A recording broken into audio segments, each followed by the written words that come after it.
goal of these cities would be to have places where anti-aging clinical trials, nuclear reactor startups, and building construction can proceed without having to get prior approval from agencies like the Food and Drug Administration, the Nuclear Regulatory Commission, and the Environmental Protection Agency. And definitely no workers' protections or First Amendment rights. Hey, it's Jordan with Status Coup. This is Ashley with Status Coup. On the ground. In Philadelphia. Flint, Michigan. East Palestine, Ohio. Please support the leading independent news outlet on the ground, covering what the corporate media covers up.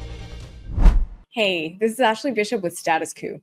You might have seen this TikTok video that's been making the rounds over the last couple of days from Cheyenne Hunt, who ran for Congress in 2024, about an apparent rumor that she heard that Trump is looking to turn over the keys to Washington, D.C. to none other than Peter Thiel.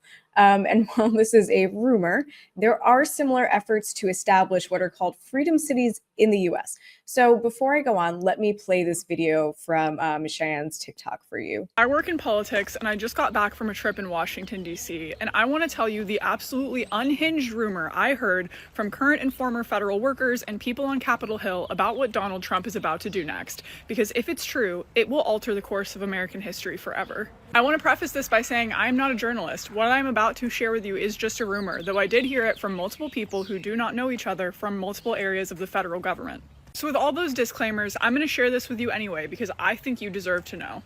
Long story short, Donald Trump is trying to give Washington, D.C. to billionaire Peter Thiel. I mean that literally, not figuratively. Like, he is trying to give a billionaire control over the land and the people within Washington, D.C. The specific rumor is that instead of granting Washington, D.C. statehood like its residents have been demanding for years, he wants to actually roll back the little bit of independence that they already have of self-government. Apparently, he's considering turning the district into what some call a freedom city. Proponents of freedom cities advocate for areas and territories that are governed and owned completely by corporations, so essentially corporate colonies. So there's no federal government oversight, there's no state government oversight. Essentially, these freedom cities are ruled by CEO kings. So from what I'm hearing, the Trump administration is exploring abusing DC's existing status as a district to make it the first freedom city and give it to his billionaire buddy, Peter Thiel. This is a disaster for reasons I shouldn't have to elaborate on. Obviously, that would set an incredibly dangerous precedent.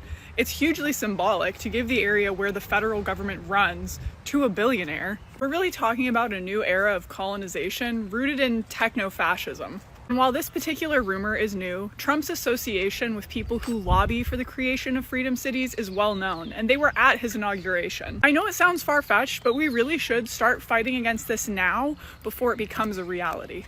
First, again, this is a rumor that she heard. I am not claiming that this is true. I have not been able to verify this, but she is not wrong that there is a documented effort to establish freedom cities in the US that would be run by people like Thiel, who has been financially backing this effort. So this was reported in March by Wired. So startup city groups say they're meeting Trump officials to push for deregulated freedom cities. The architects of projects like Prospera are drafting legislation to create US cities that would be free from federal regulations. So several groups representing startup cities, tech hubs exempt from the taxes and regulations that apply to the countries where they are located, are drafting congressional legislation to create freedom cities in the US that would be similarly free from certain federal laws, Wired has learned. According to interviews and presentations viewed by Wired, the goal of these cities would be to have places where anti-aging clinical trials, nuclear reactor startups, and building construction can proceed without having to get prior approval from agencies like the Food and Drug Administration, the Nuclear Regulatory Commission, and the Environmental Protection Agency.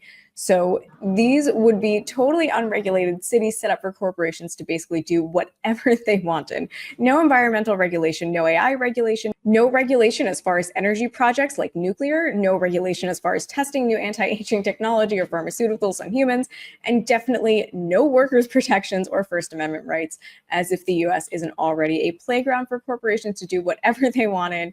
They want to do more. The article goes on to say Trey Goff, the chief of staff of the startup city known as Prospera, tells Wired that he and other Prospera representatives working under an advocacy group called the Freedom Cities Coalition have been meeting with the Trump administration about the idea in recent weeks. And Trump is apparently on board. So here he is in a campaign video from 2023 talking about his desire to build 10 new freedom cities. Past generations of Americans pursued big dreams and daring projects that once seemed absolutely impossible. They pushed across an unsettled continent and built new cities in the wild frontier. They transformed American life with the interstate highway system. Magnificent it was. And they launched a vast network of satellites into orbit all around the earth. But today, our country has lost its boldness. Under my leadership, we will get it back in a very big way. If you look at just 3 years ago, what we were doing was unthinkable. How good it was, how great it was for our country. Our objective will be a quantum leap in the American standard of living. That's what will happen. Here are just a few of the ways we can do it.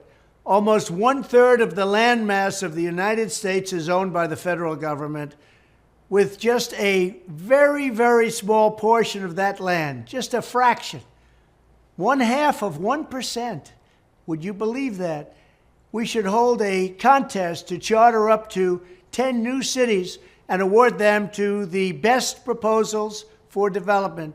In other words, we'll actually build new cities in our country again. These freedom cities will reopen the frontier, reignite American imagination, and give hundreds of thousands of young people and other people, all hardworking families, a new shot at home ownership and, in fact, the American dream. So Trump wants to build 10 new cities on federal lands so that we can destroy the environment in those areas as well, and just let corporations do whatever they like within those areas in the name of, innovation and American exceptionalism. So back to the Wired piece. 3 paths forward. According to Goff, Freedom Cities Coalition has briefed White House officials on 3 options for creating freedom cities. One is through interstate compacts. In this scenario, 2 or more states could set aside territories with shared tax and regulation policies. With some state-specific carve-outs under existing law, these compacts can't be revoked, though they can be dissolved under certain circumstances. If an interstate compact is approved by Congress, it becomes valid under federal law. Goff says the coalition is considering congressional legislation that would give advanced consent to any Freedom City compacts. That way, Congress wouldn't need to approve each individual city. Yes, because why would we want to have Congress approve any of this? They go on to say 2 other options are creating federal enclaves with special economic and jurisdictional zones, or having Trump issue executive orders to create each new freedom city. So these are basically just special economic zones, which again are deregulated and used to exploit workers and pollute the surrounding environment at will. And also Trump can apparently use an executive order to create deregulated tech dystopias in the US, but Biden couldn't cancel student loan debt via executive order. I have taken note of all of this. So they go on to say a network of backers and detractors. Freedom Cities Coalition was created by an entity called New Way Capital LLC, which owns several trademarks for Prospera.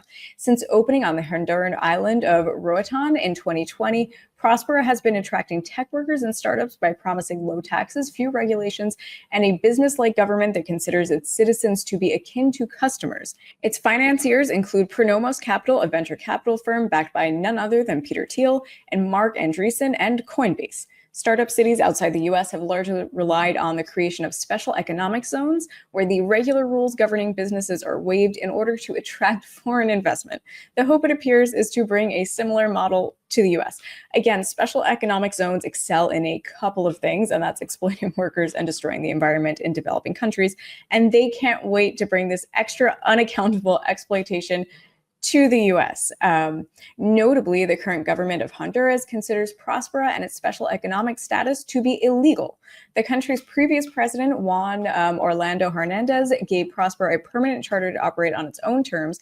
However, many Honduran citizens opposed Prospera. The Honduran Congress passed a law in 2022 repealing the allowance of SEZs, and Prospera sued the Honduran government shortly after. The lawsuit is still ongoing. So Honduras is not a fan of their freedom city that has been established there. Noted. A second legislative push. So Freedom Cities Coalition isn't the only group currently lobbying the Trump administration. Frontier Foundation, a 501c4 organization, is working in partnership with the nonprofit Charter Cities Institute to bring freedom cities to the US. And they are working with organizations like the American Enterprise Institute's Housing Center and the Foundation for American Innovation to draft legislation that they hope to be ready within the next few months. And they say that they have been having casual conversations with people in the White House, in addition to members of Congress. A 2025 memo from the Frontier Foundation criticizes federal regulations, of course, for hindering innovation and suggests using federal land near cities like Boise, Grand Junction, and Redmond. The foundation memo also recommends allowing private landowners to basically become freedom cities and to allow municipalities to vote to become freedom cities and allow freedom cities to expand with the consent of the contiguous landowners. The memo also recommends allowing private landowners to become freedom cities and to allow municipalities to vote to become freedom cities and allow freedom cities to expand with the consent of the contiguous landowners. So you can basically just vote, I guess, to not be subject to federal regulations if you don't want to, if it's in the name of, innovation and whatever else. When asked why the Freedom Cities movement has chosen not to focus on revitalizing existing post-industrial cities like Detroit or Toledo, Ohio, Allen tells Wired that when you are building these new facilities, you need to sort of just start from scratch. So yeah, we don't want to revitalize cities where working people already live. That could be complicated due to regulations and the expectation that people might have that you not ruin the place that you're setting up shop in and ruin the lives of the people who already live there.